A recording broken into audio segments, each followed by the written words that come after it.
नमस्कार शेतकरी बांधवांनो, 2 जून 2026 रोजी पुण्यश्लोक अहिल्याबाई होळकर कर्जमुक्ती योजना महाराष्ट्र शासनाने आपल्या राज्याचे माननीय मुख्यमंत्री साहेब यांनी जाहीर केलेली आहे। परंतु 2 लाख कोणाला भेटणार आणि प्रोत्साहनपर जे पुनर्गठित केलेले आहे यांना 50,000 रुपये आपल्याला कोणाला भेटणार याचा संपूर्ण माहिती आपण या व्हिडिओच्या माध्यमातून घेणार आहोत। निकष काय आहे हे निकष सुद्धा आपण या व्हिडिओच्या माध्यमातून समजून घेणार आहोत। तुम्ही जर तो GR वाचला असेल तर GR हा आपल्या सर्वसामान्य लोकांच्या शेतकऱ्याच्या आपल्या सर्वसामान्य शेतकऱ्याच्या डोक्याच्या वरून जातोय, परंतु त्या जीवावर अतिशय बारकाईने मी काही मुद्देसूद असा मांडण्याचा प्रयत्न तुमच्यासमोर करणार आहे, जेणेकरून तुम्हाला तो GR अगदी सोप्या भाषेमध्ये समजणार आहे। त्यामुळे हा व्हिडिओ शेवटपर्यंत पहा। चॅनलवरती जर आपण नवीन असाल तर चॅनलला सबस्क्राईब करा, जेणेकरून तुम्हाला अशा शेतीविषयीच्या किंवा शासनाच्या ज्या योजना आहेत त्याच्याविषयी माहिती प्राप्त होईल। आणि जर हा व्हिडिओ आवडला असेल तर मित्रांनो शेअर करायला विसरू नका। चला तर आपण जो GR आहे तो अगदी सोप्या आणि मोजक्या शब्दामध्ये तुम्हाला समजेल अशा भाषेमध्ये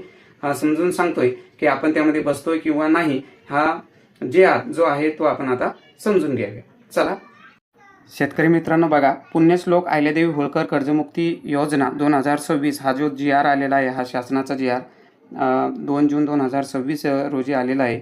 याचा आपण फारसा वेळ न घेता डायरेक्ट आपण बघणार आहोत की याची उद्दिष्ट काय आहेत।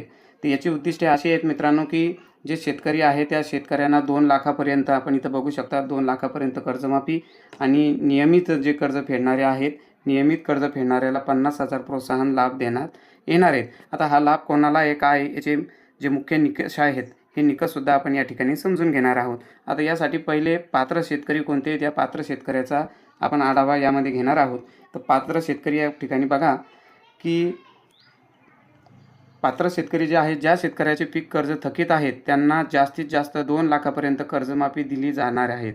म्हणजे ज्या शेतकऱ्यांचं कर्ज थकीत आहे अशा शेतकऱ्यांनाच 2 लाखापर्यंतचा जो कर्जाचा लाभ आहे तो कर्जाचा लाभ या ठिकाणी भेटणार आहे। आता जो प्रोत्साहन लाभ आहे तो जर आपण या ठिकाणी बघितला मित्रांनो तर काय म्हणते, प्रोत्साहनपर लाभ ज्या शेतकऱ्यांनी आपल्या कर्जाची नियमित परतफेड केली आहे अशा प्रामाणिक शेतकऱ्यांना 50,000 रुपयापर्यंत ते प्रोत्साहन आर्थिक लाभ मिळणार आहे।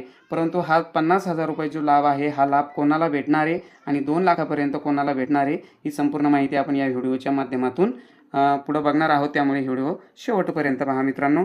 त्यानंतर जर आपण एक विचार जर केला तर या ठिकाणी आपण बघू शकता की एकत्रित थकबाकीचा जर विचार केला तर म्हणजे एकत्रित थकबाकी म्हणजे काय, तर शेतकऱ्याने एक किंवा अनेक बँकांमध्ये कर्ज असल्यास सर्व कर्जाची एकत्रित थकबाकी विचारात घेऊन कमाल मर्यादा ठरवली जाईल। आता या ठिकाणी आपल्याला हा मुद्दा खूप महत्त्वाचा आहे, हे लक्षात घ्या की एक किंवा जर जास्त बँकांकडून तुम्ही जर क्रॉप लोन घेतला असेल, पीक कर्ज घेतला असेल तर त्या संपूर्ण बँकांचं कर्ज मिळून 2 लाख रुपये असणं आवश्यक आहे। याच्यापेक्षा जर जास्त कर्ज असेल तर आपल्याला त्याचा लाभ भेटणार नाही आहे। आपल्याला जे उर्वरित जे 2 लाखाच्या वरती कर्ज असेल ते कर्ज आपल्याला भरावे लागेल, त्यानंतरच आपल्याला त्याचा लाभ भेटणार आहे। आणि कर्जाचा कालावधी या ठिकाणी दिलेला आहे बघा, कर्जाचा कालावधी काय दिलेला आहे की या योजनेसाठी केवळ 1 एप्रिल 2019 ते 31 मार्च 2025 दरम्यान वाटप केलेले पीक कर्जच ग्राह्य धरल्या जाणार आहे।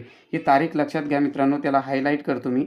बघा ही जी तारीख आहे 1 एप्रिल 2019 ते 31 मार्च 2025 यापर्यंतच जे थकीत आहेत त्यांनाच या गोष्टीचा लाभ भेटणार आहे किंवा कर्जमाफीचा लाभ भेटणार आहे। आता आपण यामध्ये कोणते शेतकरी बसतात आणि कोणते शेतकरी बसत नाही याची माहिती आपण यापुढे घेणार आहोत। आता बघा या ठिकाणी आपल्याला बघतं की कोणाला मिळणार 2 लाखपर्यंत जो कर्जमाफीचा आहे, कलम 1 आणि 1 व 2 मध्ये ज्या तरतुदी आहेत त्यात याचा अभ्यास या ठिकाणी आपण करणार आहोत। तर कोणत्या बघा खाली आपण या ठिकाणी बघू शकता की शासन निर्णय जो आहे, शासन निर्णयातील तरतुदीनुसार पूर्ण 2 लाखापर्यंतच्या कर्जमाफीचा लाभ मिळण्यासाठी खालील अटी पूर्ण आपल्याला करणं अपेक्षित आहे। आता कोणकोणत्या अटी आहेत त्या अटी आपण तपशीलवार समजून घेऊया। ज्यावेळेस तुम्ही GR वाचताल मित्रांनो त्यावेळेस तुम्हाला या गोष्टी समजणार नाही आहे, परंतु अतिशय मुद्देसूद मांडण्याचा मी या व्हिडिओच्या माध्यमातून प्रयत्न केलेला आहे। त्यामुळे तुम्ही व्हिडिओ पूर्णपर्यंत पहा, त्यावेळेस तुम्हाला ते समजून जाईल। अर्थात कर्ज वाटपाचा जो कालावधी आहे मित्रांनो बघा, कर्ज वाटपाचा जो कालावधी असणार आहे तो कालावधी असणार आहे 1 एप्रिल 2019 ते 31 मार्च 2025 दरम्यान घेतलेले पीक कर्जच हे अनिवार्य आहे। याच्यामध्ये आपण त्याच्या अगोदर जर असेल किंवा 2025च्या नंतर जे कर्ज घेतलेले असेल ते कर्ज यामध्ये ग्राह्य धरल्या जाणार नाही। आता थकबाकीची जर आपण बघितलं मित्रांनो या इथं थकबाकीची तारीख काय असणं आवश्यक आहे, तर ती तारीख असणं आवश्यक आहे मित्रांनो 30 सप्टेंबर 2025 पर्यंत कर्ज खात्यात थकबाकी असणं आवश्यक आहे. म्हणजे जर आपण ते ऑक्टोबरमध्ये जर आपण नवं जुनं केलं असेल तरी आपल्याला त्यामध्ये याचा लाभ भेटू शकतो. आता जर आपल्याला इथे खाली जर नेक्स्ट मुद्दा घेतला आपण कर्जाची परतफेड जर स्थिती जर बघितली तर 31 मार्च 2026 पर्यंत बघा या ठिकाणी 31 मार्च 2026 पर्यंत या थकीत कर्जाची परतफेड झालेली नसली पाहिजे तरच आपण यामध्ये बसू शकतो. ही अटसुद्धा एक खूप महत्त्वाची असणार आहे, त्यामुळे शेतकऱ्यांनी याकडं सुद्धा लक्ष देणं गरजेचं आहे. आता मी जसं सांगितलं होतं तुम्हाला वरती तशा पद्धतीचा एक महत्त्वाचा मुद्दा या ठिकाणी आलेला आहे. कमाल मर्यादा आणि कमाल मर्यादा म्हणजे काय तर सर्व बँकांचे मिळून जास्तीत जास्त 2 लाख पर्यंतचे जे कर्ज आहे हेच आपले माफ केले जाणार आहे. त्याच्यापेक्षा 2 लाखापेक्षा जास्त असलेले कर्ज या ठिकाणी आपल्याला माफ केले जाणार नाही आहे.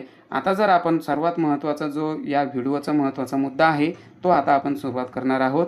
2019 कर्जमाफी लाभार्थ्यांचा महत्त्वाचा जे निकष आहे हे निकष आपण या ठिकाणी समजून घेण्याचा प्रयत्न करणार आहोत. आता बघा इथे काही सूचना दिलेल्या आहेत, महत्त्वाच्या सूचना आहेत. जे नकारात्मक विषय आहे आपल्यासाठी म्हणजे आपण त्याच्यात बसतो की नाही, जी आपल्याला जी भीती आहे ती भीती या ठिकाणी संपूर्ण मी लोकांची म्हणजे शेतकऱ्याची दूर करणाऱ्या मित्रांनो आपल्याला लगेच समजून जाईल. हा जो मुद्दा आहे हा मुद्दा खूप महत्त्वाचा असणार आहे. चला आपण याला समजून घेऊया. महत्त्वाची सूचना, ज्या शेतकऱ्यांनी महात्मा ज्योतिराव फुले शेतकरी कर्जमुक्ती योजना 2019चा लाभ घेतला आहे अशा शेतकऱ्यांना या नवीन योजनेत 2 लाखापर्यंतची कर्जमाफी मिळणार नाही आहे. बघा 2019 साली महात्मा ज्योतिराव फुले शेतकरी कर्जमुक्तीची योजना झाली होती. त्यामध्ये ज्या शेतकऱ्यांना कर्ज माफ झालेला आहे अशा शेतकऱ्यांना 2 लाखापर्यंतचा लाभ भेटणार नाही आहे. तर मग यांना कोणता लाभ भेटणार आहे तर अशा शेतकऱ्यांना 50,000पर्यंतचा बघा जे आहे 50,000चे जे लाभ आहे हा आपल्याला भेटणार आहे. म्हणजे ज्यांनी महात्मा ज्योतिराव फुले ही कर्जमुक्तीचा लाभ घेतला असेल त्यांना पुण्यश्लोक अहिल्याबाई होळकर कर्जमुक्ती योजना याचा लाभ भेटण्याची शक्यता खूपच कमी आहे. आता बऱ्याच यूट्यूबच्या माध्यमातून किंवा तुम्ही जो GR वाचला असेल त्याच्यावर तुम्हाला OTS दिसला असेल. आता OTS म्हणजे काय ही संकल्पना आपण या ठिकाणी लगेच समजून घेऊया. OTS म्हणजे वन टाईम सेटलमेंट. आता वन टाईम सेटलमेंट म्हणजे काय बघा खाली आपण त्याचं स्पष्ट समजून घेऊया. जर शेतकऱ्याने एकूण थकबाकी 2 लाखापेक्षा जास्त असेल, बघा जर शेतकऱ्याची कर्जमाफीची एकूण रक्कम जी 2 लाखापेक्षा जास्त असेल त्यांच्यासाठी OTS म्हणजेच एकर कमी परतफेड योजना लागू आहे असेल. त्याचे नियम खालीप्रमाणे आहेत. तर आता ते नियमसुद्धा आपण या ठिकाणी समजून घेऊयात.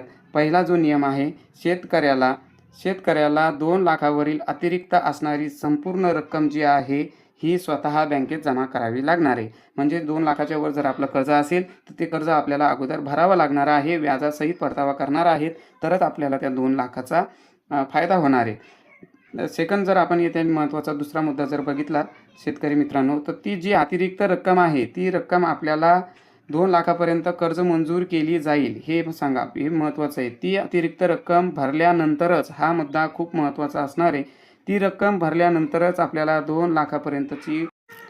त्यानंतर जर आपण खाली जर बघितलं आता मुदत दिलेली आहे, आपण मुदत बघू शकता. ही मुदत बघा, मुदत काय दिलेली आहे. ही थकबाकी स्वतः रक्कम भरण्यासाठी शेतकऱ्याला 31 मार्च बघा तारीख मी त्याला हायलाईट करतो, 31 मार्च 2027 पर्यंतची मुदत आपल्याला आलेली आहे. तोपर्यंत आपल्याला ती रक्कम भरायची आहे तरच आपल्याला कर्जमाफीचा लाभ भेटू शकतो बघा. आणि आता OTSचे एक्झाम्पल आपल्याला या ठिकाणी दिलेलं आहे. म्हणजे मी तुम्हाला एक उदाहरण देऊन सांगतो की समजा शेतकऱ्याची एकूण थकबाकी 3,50,000 रुपये आहे आणि 2 लाखावरील अतिरिक्त रक्कम म्हणजे शेतकऱ्याला भरावायची आहे तर 1,50,000 रुपये भरायचे आहेत. या ठिकाणी बघा म्हणजे आपली रक्कम किती आहे तर 3,50,000 आहे. परंतु आता आपल्याला 2च लाखाची कर्जमाफी होणार आहे तर मग उरलेले आपल्याला जे 1.5 लाख रुपये आहे 1,50,000ची रक्कम आपल्याला भरायची आहे. आता ती केव्हा भरायची आहे हे सुद्धा मी या ठिकाणी आपल्याला सांगितलेलं आहे. ही रक्कम कधी भरायची आहे तर 31 मार्च 2027 पर्यंत आपल्याला ती भरायची आहे. 2 लाख. आता खाली जर आपण तिसरा महत्त्वाचा मुद्दा या ठिकाणी जर बघितला बघा तर शेतकऱ्याने 1,50,000 रुपये भरल्यानंतर शासनाकडून मंजूर होणारी कर्जमाफी ही 2 लाख असेल बघा. म्हणजे जर आपण उरले जे आपली रक्कम आहे 1,50,000 रुपये, जर आपण उदाहरण घेतलेलं आहे 3.5 लाखाचं, कोणाचं त्यापेक्षा जास्तही असू शकतं किंवा त्यापेक्षा कमीही असू शकतं, पण ही अट 2 लाखापेक्षा जास्त असणाऱ्या शेतकऱ्यांसाठी आहे.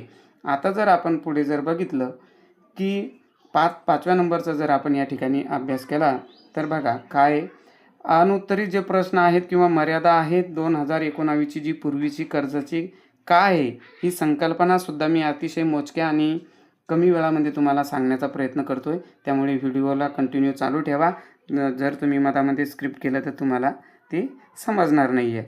तर बघा, आता शासनाने या ठिकाणी एक शेतकऱ्यांना मोठी दिशाभूल करणारा असा GRमध्ये समाविष्ट असलेला पॉईंट वाटतो आहे, तोच तुमच्यासमोर मी वाचण्याचा प्रयत्न करतो आहे. बघा, ज्या शेतकऱ्यांना पूर्वीच्या छत्रपती शिवाजी महाराज शेतकरी सन्मान योजना 2017चा लाभ मिळाला नव्हता किंवा जे महात्मा ज्योतिराव फुले कर्जमुक्ती योजना 2019 मधून विविध कारणाने वंचित राहिले होते, त्यांना जुन्या कर्जाबाबत यात कोणतीही नवीन तरतूद नाही. बघा, म्हणजे छत्रपती शिवाजी महाराज शेतकरी सन्मान योजना जी 2017ला झाली होती आणि त्यानंतर जी कर्जमाफी झाली होती ती झाली होती महात्मा ज्योतिराव फुले कर्जमाफी योजना, ही 2019ला झाली होती. याबाबत जुन्या कर्जाबाबत यात कोणतीही तरतूद करण्यात आलेली नाही आहे, हे सुद्धा या ठिकाणी समजून घ्यायचं आहे. आता बघा, जर आपण खाली जर बघितलं की सर्वात महत्त्वाचा मुद्दा आहे की ज्यांचे कर्ज, हा मुद्दा लक्षात घ्या, ज्यांचे कर्ज 1 एप्रिल 2021 पूर्वीचे थकीत आहेत त्यांना या योजनेचा कोणताही फायदा मिळणार नाही. ही निगेटिव्ह गोष्ट आपल्यासाठी असणारे शेतकरी मित्रांनो, नकारात्मक बाब असणार आहे की काय असणार आहे ती, ज्याचे कर्ज 1 एप्रिल 2019 पूर्वीचे थकीत आहे त्यांना या योजनेचा कोणताही फायदा मिळणार नाही. कारण ही योजना केवळ 1 एप्रिल ही तारीख लक्षात घ्या, जी GRमध्ये आपल्याला नेहमी पाहायला भेटते. 1 एप्रिल, बघा मी त्यालाच हायलाईट करून घेतो. जर आपण बघितलं 1 एप्रिल ती तारीख दिलेली आहे आपल्याला. बघा, 1 एप्रिल. शेतकरी मित्रांनो, जर आपण हा शेवटचा मुद्दा आणि खूप महत्त्वाचा असणार आहे. बघा, 1 एप्रिल मी तारखेला हायलाईट करतोय. 1 एप्रिल 2019 ते 31 मार्च 2025 या कालावधीपुरतीच मर्यादित असणारे, याच्या अगोदर असणारे आणि याच्या नंतर जे कर्जमाफी घेतलेले आहेत अशा शेतकऱ्यांसाठी ही कर्जमाफी नसू शकते. शेतकरी मित्रांनो, मी तुमच्यासाठी अगोदर मी तुम्हाला सांगितल्याप्रमाणे अगदी सुटसुटीतप्रमाणे या ठिकाणी मी तुम्हाला हा GR समजून सांगण्याचा प्रयत्न केलेला आहे. परंतु याच्यामध्ये तारखामध्ये किंवा रकमेमध्ये थोडाफार फरक असू शकतो, त्यामुळे हा फरकसुद्धा आपल्याला लक्षात घ्यायचा आहे. आणि तुम्ही हा जो व्हिडिओ शेवटपर्यंत पाहिला तर आपली ही कन्सेप्ट जे आहे, ज्या आपल्या मनातील ज्या अडीअडचणी असतील किंवा जे प्रश्न असतील हे दूर शक्यतोवर झालेच असतील, तरीसुद्धा आपल्याला काही जर संशय वाटत असेल किंवा काही अडचण वाटत असेल तर नक्की कमेंट बॉक्समध्ये सांगा. मी तुम्हाला पुन्हा व्हिडिओच्या माध्यमातून ते तुमचे जे प्रश्न आहेत हा सोडवण्याचा प्रयत्न करेन. धन्यवाद मित्रांनो.